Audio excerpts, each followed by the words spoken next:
औज़ु बिल्लाहि मिनश्शैतानिर्रजीम बिस्मिल्लाहिर्रहमानिर्रहीम व बिही नस्तईन व हुवा खैरुल मुईन व सल्लल्लाहु अला मुहम्मदिन व अहलि बैतिहि अत्ताहिरीन व लानतुल्लाहि अला अअदाइहिम अजमईन अम्मा बाद फ़क़द क़ाल अल्लाहु तबारक व तआला व क़ौलुहुल हक़ बिस्मिल्लाहिर्रहमानिर्रहीम वलिल्लाहिल अस्माउल हुस्ना फ़दऊहु बिहा। सल्लल्लाहु अलैहि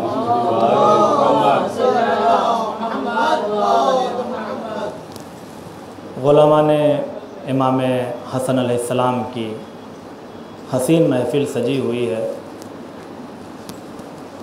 लश्कर हक़ में मजमे की कसरत नहीं, मिजाज की वहदत देखी जाती है। अगर ये मुख्तसर से भी हों तो लाखों पर भारी हुआ करते हैं। जिस ममदूह की शान में ये बज़्म सजी हुई है, उन्हीं की नाम की मुनासिबत से मैंने एक आया करीमा को मुंतखब किया है, जिसमें वही मादा इस्तेमाल किया गया है और वो भी अल्लाह ने अपने नामों के लिए इस्तेमाल किया है और कह रहा है कि वलिल्लाहिल अस्माउल हुस्ना, अल्लाह के लिए बेहतरीन अस्मा हैं, बेहतरीन नाम हैं। उन्हीं नामों के ज़रिए से खुदा को पुकारो। अल्लाह के नाम बड़े अच्छे अच्छे हैं, बड़े हसीन हैं। इसीलिए कहा गया कि रवायात में भी है कि अल्लाह के जो मशहूर नाम है वो 99 नाम हैं, जिनके ज़रिए से अगर खुदा को पुकारा जाए तो दुआएं मुस्तजाब होती हैं। अगर हम ये कहें इस आयत के तर्जुमे में कि अल्लाह के जितने नाम हैं सब क्या हैं, अच्छे हैं, तो अर्रहमान भी अच्छा है, रहीम भी अच्छा है, अल-गफ़ूर भी अच्छा है, अस-सत्तारो भी अच्छा नाम है, अल-जब्बारो भी अच्छा और हसीन है। लेकिन ये उर्दू में कहा जाए तो इबारत इस तरह से बनेगी कि अच्छा है और हसीन है। लेकिन अगर अरबी में यही जुमला कहा जाए तो फिर अरबी में तो अच्छा और हसीन नहीं कहा जाएगा, बल्कि अगर अरबी में ये कहा जाए तो मुब्तदा तो 99 होंगे लेकिन ख़बर एक ही होगी, हसनुन। अर्रहमानु हसनुन, अल-गफ़ूरो हसनुन, अल-करीमो हसनुन, अर्रऊफ़ो हसनुन। इसका मतलब ये है कि अल्लाह के जितने नाम हैं सब हसन हैं। सलवात पढ़ दें मोहम्मद व आले मोहम्मद। अल्लाह के जितने भी अस्मा हैं सब हसन हैं, अच्छे हैं, बेहतर हैं, खूबसूरत नाम हैं। दुनिया की जितनी भी चीज़ें अच्छी नज़र आती हैं, हम सबको हसन नहीं कह सकते। हर अच्छी चीज़ को हम हसन नहीं कह सकते, बल्कि किसी भी चीज़ को हसन बनने के लिए ज़रूरी है कि वो चीज़ उसका ज़ाहिर भी अच्छा हो और उसका बातिन भी अच्छा हो। अगर ज़ाहिर भी अच्छा है और बातिन भी अच्छा है तब कहा जाएगा कि ये क्या है, हसन है। सिर्फ चमकदार जिल्द जो है वो किताब को खूबसूरत और अच्छा नहीं बनाती जब तक कि उसके मज़ामीन, उसकी फ़हरिस्त और उसके मौज़ूआत भी खूबसूरत ना हो। सर पे अमामा हो या टोपी हो, ये ताजे करामत तभी बनेंगे जब फ़िक्रों के अंदर शराफत हो। वो शेरवानी हो या कबा हो, इंसान की शख्सियत को तभी निखारेंगे जब दिलों के अंदर तक़वा इलाही और परहेज़गारी हो। पेशानी पे सजदों का दाग यदे बैज़ा की नूरानियत तभी समेट सकता है जब वक्त के फ़िरौन के सामने सदाए एहतजाज बुलंद करने की ताकत हो। तब कहा जाएगा कि हाज़ा हसनुन, ये अच्छा है।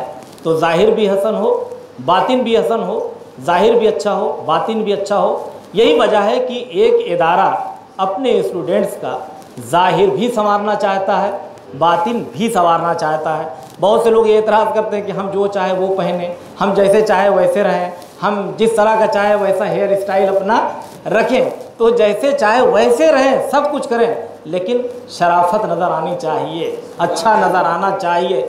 इसलिए कि अहादीस में ये है कि जो अंदर से अच्छा होगा, जिसका दिल अच्छा होगा, जिसका बातिन अच्छा होगा, उसका ज़ाहिर भी अच्छा होगा। ये तो हो सकता है कि किसी का ज़ाहिर अच्छा हो लेकिन बातिन अच्छा ना हो, लेकिन ये नहीं हो सकता कि किसी का बातिन अच्छा हो लेकिन उसका ज़ाहिर गंदा हो। इसलिए ज़ाहिर को साफ़ रखने की अहमियत है। अब कुछ लोग कहते हैं जनाब उनकी सिर्फ ज़बान गंदी है, वो सिर्फ गाली देते हैं, लेकिन दिल के बड़े अच्छे आदमी हैं। वो दिल का अच्छा आदमी नहीं है जिसकी ज़बान, इस धोखे में इंसान ना आए। इसलिए कि जिसका दिल अच्छा होगा, मासूमीन अलैहिस्सलाम की हदीस है कि उसकी ज़बान भी अच्छी होगी, उसका ज़ाहिर भी अच्छा होगा। तो हसन उस खूबसूरती को कहते हैं कि जिसका ज़ाहिर भी अच्छा हो और बातिन भी अच्छा हो। और अगर इस लफ्ज़ की हकीकत में जाएंगे तो ये लफ्ज़ सिफ़त मुशब्बा है। सिफ़त मुशब्बा है यानी ऐसा हुस्न कि जो कभी ख़त्म ना होने पाए। सिफ़त मुशब्बा में दवाम होता है, सबात पाया जाता है, और ये इसीलिए मुमकिन है चूँकि जब ज़ाहिर के साथ साथ बातिन भी कभी होगा। अब माई तो साहब बड़ा खूबसूरत सर है, लेकिन जो उसका बातिन है वो बड़ा हल्का सा है, तो पता चला कि कभी पूँ से कर रहा है, कभी पी से आवाज़ आ रही है, कुछ ना कुछ हो रहा है उसके अंदर। तो बातिन पुकार के कह देगा कि जो तुम ज़ाहिर देख रहे हो हम हकीकत में वैसे नहीं हैं। इसलिए ये जो लफ्ज़ है सिफ़त मुशब्बा, इसमें दवाम और सबात पाया जाता है। जैसे अल्लाह ने अपने जो रहम का जिक्र किया है बिस्मिल्लाहिर्रहमानिर्रहीम में, तो अपनी रहमत पे डबल लाक लगा दिया है। रहमान भी कहा, रहीम भी कहा। रहमान क्या है? मुबालगा का सिगा है, और रहीम सिफ़त मुशब्बा है। मुबालगा कसरत सिफ़त पे दलालत करता है कि बहुत ज़्यादा है, अल्लाह की रहमत बहुत ज़्यादा है। लेकिन अल्लाह की रहमत बहुत ज़्यादा है, बहुत रहमत वाला है, लेकिन ये रहमत कब तक चलेगी इसका कोई ज़िक्र इस लफ्ज़ रहमान में नहीं है, इसे समझ में नहीं आता। इसलिए अल्लाह ने लफ्ज़ रहमान के साथ लफ्ज़ रहीम सिफ़त मुशब्बा को रख दिया कि ऐसा नहीं है कि जो इतनी ढेर सारी रहमत है तो दुनिया के ख़जानों की तरह से आज है कल ख़त्म हो जाएगी। नहीं, रहमान यानी बहुत ज़्यादा रहमत वाला, रहीम जिसकी रहमत कभी ख़त्म ना हो। इसलिए आप अगर अल्लामा अल्लाह मकामहू का तर्जुमा देखिएगा तो उसमें तर्जुमा बिस्मिल्लाहिर्रहमानिर्रहीम का क्या लिखा हुआ है? शुरू मैं करता हूँ अल्लाह के नाम से। कौन अल्लाह? अजीम और दायमी रहमतों वाले, अजीम और दायमी रहमतों वाले। अजीम निकल रहा है मुबालगे से, रहमान से, और ये लफ्ज़ दायमी जो हमेशगी नज़र आ रही है ये लफ्ज़ रहीम से निकल कर आ रही है। तो रहीम भी सिफ़त मुशब्बा है, हसन भी सिफ़त मुशब्बा है। रहीम उसे कहा जाएगा जिसकी रहमत का सिलसिला कभी ख़त्म ना हो, इसी तरह हसन उसे कहा जाएगा जिसकी अच्छाइयों का सिलसिला कभी ख़त्म ना हो पाए। सलवात पढ़ दे मोहम्मद वाले,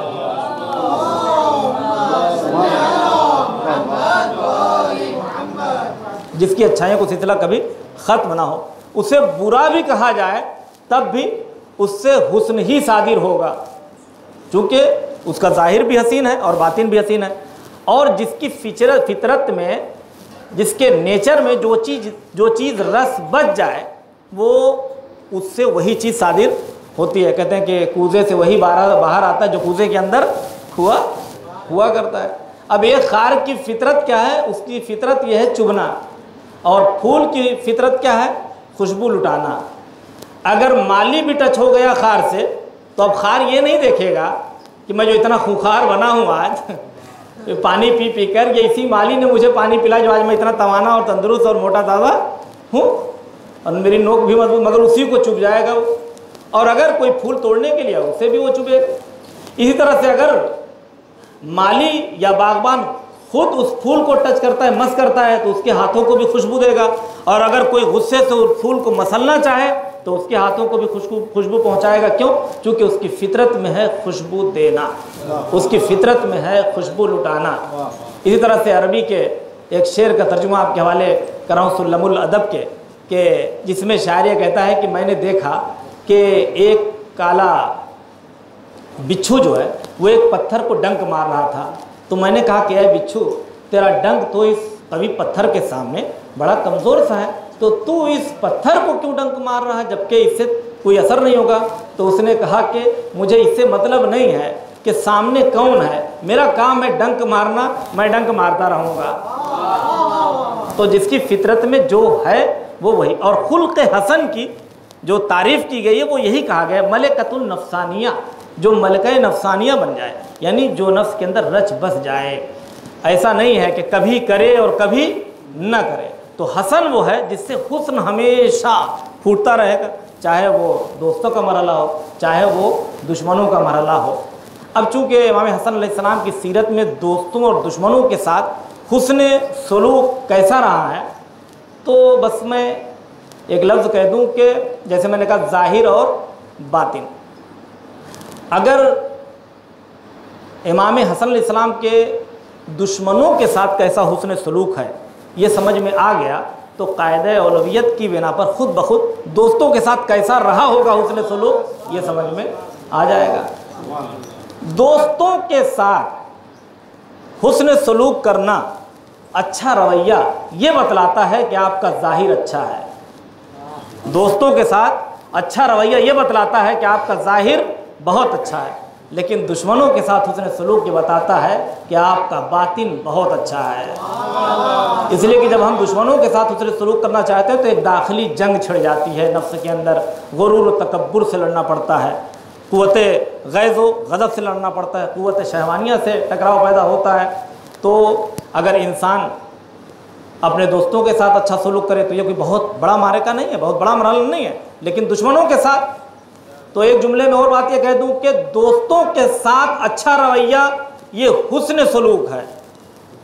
दोस्तों के साथ अच्छा रवैया ये हुस्न सलूक है और दुश्मनों के साथ अच्छा रवैया सलूक हसन है। दोस्तों के साथ अच्छा रवैया ये हुस्न सलूक है, लेकिन दुश्मनों के साथ अच्छा रवैया ये सलूक हसन है। हुस्न सलूक के लफ्ज़ को भी कवी तरीन माना जिसने अता किया वो सलूक हसन अलैहिस्सलाम है कि जिनकी रफ्तार ने, जिनके किरदार ने लफ्ज़ सलूक हसन को इस कदर बा अहमियत बनाया है। अब दुश्मनों के साथ जब सलूक का जिक्र होता है तो एक वाक़या आमतौर पर पढ़ा जाता है, वही वाक़या मैं भी आपके सामने, लेकिन कुछ शायद नतीजा आपकी खिदमत मुझसे मैं पेश कर सकूं कि मर्द शामी इमाम को देखता है, शाम से आया हुआ है, ज़हन में बहुत सी चीज़ें उसके भरी हुई हैं और इमाम को बुरा भला कहता है। देखिए, जब भी कोई वाक़या पढ़िए तो उसकी तफसीलात को भी कभी कभी तलाश करने की कोशिश किया करें, यानी अहले मुताला बनना चाहिए। तालिब इल्म को, उलमाए किराम तो अपनी जगह पर माशाल्लाह, हम लोग जो तालिब इल्म हैं उनको अहले मुताला होना चाहिए, यानी उन वाक़यात की थोड़ा सा गहराई, कभी खुद भी देखें वो वाक़या क्या है, उसके शुरू में क्या है, आखिर में क्या, तो हो सकता है कुछ चीज़ें और भी समझ में आएँ, कुछ बातें नज़र में आएँ। तो आमतौर पर यही कहा जाता है कि दुश्मन था, दुश्मन आया, और जब दुश्मन आया तो उसने जो है वो बुरा भला कहा इमाम को। इमाम करीम इब्ने करीम थे, करीम अहले बैत लक़ब था। जब उसने बुरा भला कहा तो आपने मुस्कुरा के कहा कि तू अजनबी लगता है इस शहर में। उसने कहा कि हाँ, मैं परदेसी हूँ। तो कहा कि अगर तुझे सवारी की ज़रूरत है तो मैं सवारी दे देता हूँ, अगर भूखा है तो खाना खिला देता हूँ, अगर मंजिल की ज़रूरत है तो तुझे मैं घर अता कर देता हूँ। भाई, अगर कोई बुरा भला कह रहा है, ये भी एक सीरत बहुत अच्छी है। अगर कोई बुरा भला करे तो आम तौर पर ये होता है कि अगर कोई आपको बुरा कहे तो आप उसको बुरा ना कहिए, आप दुआओं से नवाज दीजिए, आप उसको दुआओं से नवाज दीजिए। ये बताइए कि ये बात समझ में नहीं आती कि जो लोग अहले बैत अलैहिमुस्सलाम का कसीदा आकर सुनाए उन्हें भी इनाम दिया जाए, तवज्जो फरमाइएगा, और जो बुरा भला कहे उसे भी इनाम दिया जाएगा, तवज्जो फरमा रहे। तो ऐसा नहीं है कि जितने लोग आए और जो कुछ भी मुंह में आया बकते चले जाएं और अहले बैत अलैहिमुस्सलाम कहे लो भाई इन्हें इनाम दो, इन्हें घोड़ा दो, इन्हें सवारी दो, तो लोग कंफ्यूज हो जाएंगे कि हम क्या करें, कौन वाला रास्ता मसलन नौज़ुबिल्लाह हम इख्तियार करें। चूँकि यही इमाम हसन अलैहिस्सलाम है। जब दुश्मनों के मुकाबले में आते हैं, बहुत से दुश्मन ऐसे हैं जिन्होंने कुछ कहा इमाम को तो इमाम ने उसका बड़ा मुहकम और मजबूत जवाब दिया। ऐसा नहीं है कि हर जगह पे हम जो है वो कंप्रोमाइज़ कर लेंगे, जो कहना है कहो। अब लोग कहने लगे कि भाई हमारे पास सोना है, चांदी है, जवाहरात हैं, ये है, इतने घोड़े हैं, अस्तबल है, सारी चीज़ें, और ये तो मसलन बोरिया नशीन है। और एक मरतबा जो है वो एक तरह से ज़बरदस्ती इमाम से हम कलाम होना कि आप भी कुछ अपनी फजीलत बयान करिए। बहुत इमाम ने मना किया, लेकिन जब उन लोगों ने कहा तो बहरहाल शान इमामत ने पुकार के कहा कि तुम्हारी 2 टके की हुकूमत मेरी टकी हुई जूतियों से कहीं ज़्यादा पस्त है। और कहा कि तुम मुझसे फ़ज़ाइल की बात करते हो, मैं सिर्फ एक ही जुमला, एक ख़त खींच देता हूँ कि बरअनल्लाहु मिनर रज़ाइल कमा बरअकुम मिनल फ़ज़ाइल। एक चीज़ है रज़ाइल, एक चीज़ है फ़ज़ाइल। रज़ाइल रज़ीलत की जमा, फ़ज़ाइल फ़जीलत की जमा। फ़जीलत बुलंदी कमाल का नाम है, रज़ीलत पस्ती किरदार का नाम है। इमाम फरमाते हैं बरअनल्लाहु मिनर रज़ाइल कमा बरअकुम मिनल फ़ज़ाइल। अल्लाह ने हमको रज़ाइल से यूँ दूर रखा है जैसे तुम्हें फ़ज़ाइल से दूर रखा है। हमें कोई रजीलत छू नहीं सकती और तुम्हें कोई फजीलत नहीं छू सकती। सलवात पढ़ दे मोहम्मद वाले मोहम्मद बस।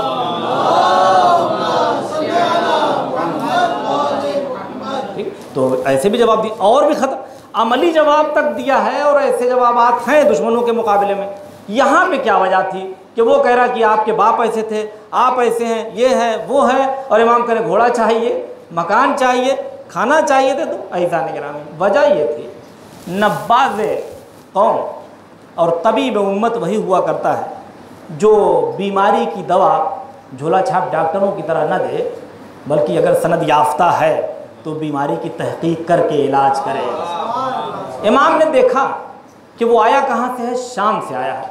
उसने इमाम से पहला सवाल किया कि अंत इब्नो अली इब्न अबी तालिब, क्या आप ही अली के बेटे हैं?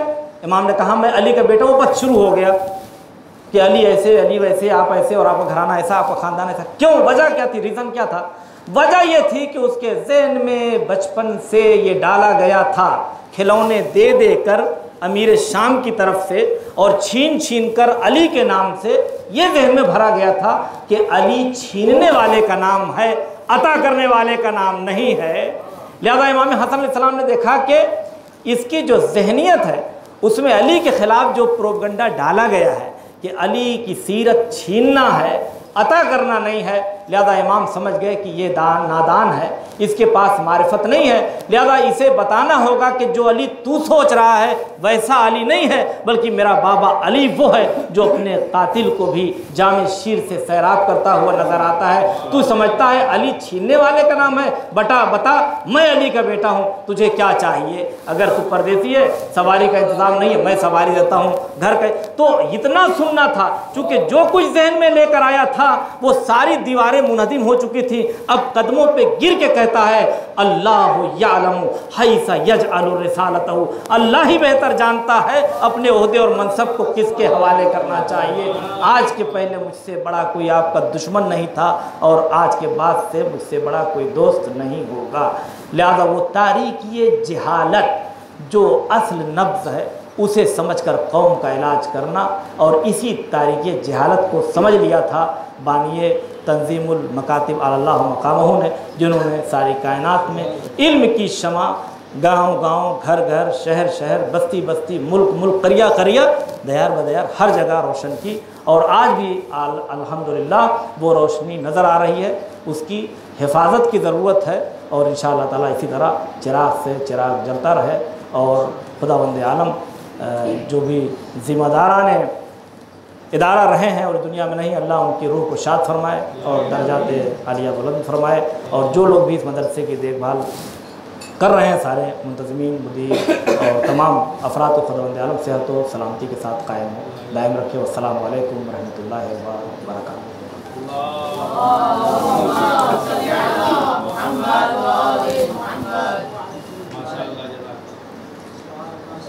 माशाअल्लाह सैयद वक़ार नदवी साहब निहायत शाइस्ता, शुस्ता और संजीदा अल्फाज में कुरान और अहादीस के साए में सीरत इमाम हसन मुश्तबा और तालीमात आले मोहम्मद अलैहिस्सलाम को पेश करवा रहे थे। एक सलवात इरशाद फरमाते हैं हज़रत मोहम्मद वाले मोहम्मद अलैहिस्सलाम।